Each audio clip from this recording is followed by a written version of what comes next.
14 years after the debacle that was Teenage Mutant Ninja Turtles 3, we finally get a new Turtles movie.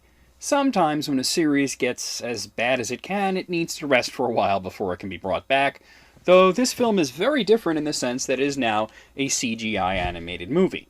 To me, this was a decent choice. Normally I'd prefer it to be live action, but after how bad the Turtles looked in the last movie, I think this might have been a decent choice. At first, I thought this would be a reboot, seeing as how it's animated and it takes a completely different style from the first three films, but it seems to be a legitimate sequel. You can see objects from the first three movies, yes, even the third one in the Turtles' lair, but they really don't talk about the first three movies that much. It could be anything. Anyway, sometime after the last adventure, Splinter sends Leonardo to South America to learn about leadership and forbade the rest of the Turtles from fighting until he returns. He overstays. April goes looking for him while also searching for a relic, a giant statue for Winters, a wealthy businessman played by Patrick Stewart.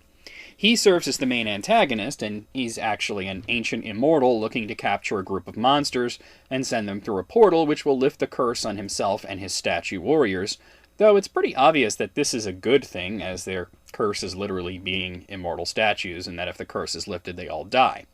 The statues figure that out and betray him, of course, but I'm getting ahead of myself.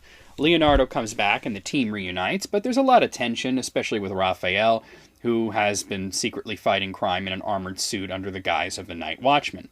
To be honest, I think the whole Leonardo and Raphael are at odds with each other thing is pretty played out by movie 4, but I digress. What really bothers me is how anyone could not realize Raphael is the Night Watchman, immediately. I mean, his friend Casey Jones figures it out immediately, but the other three Turtles are ignorant to this. Even Splinter doesn't seem to know, and that just strikes me as odd. The Foot Clan is also present. At first, they're hired by Winters to track down the monsters, though in the end, all the primary characters all have to team up to stop the statues and break the curse. The plot is pretty thin. It didn't do much for me. The characterization is fairly flat. Like I said, I'm tired of the same old arguing and whatnot, but in the end, this is still a huge improvement over the last two films. I would say it's not as good as the first one, though.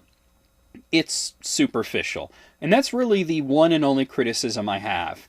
It's not bad, it's just superficial.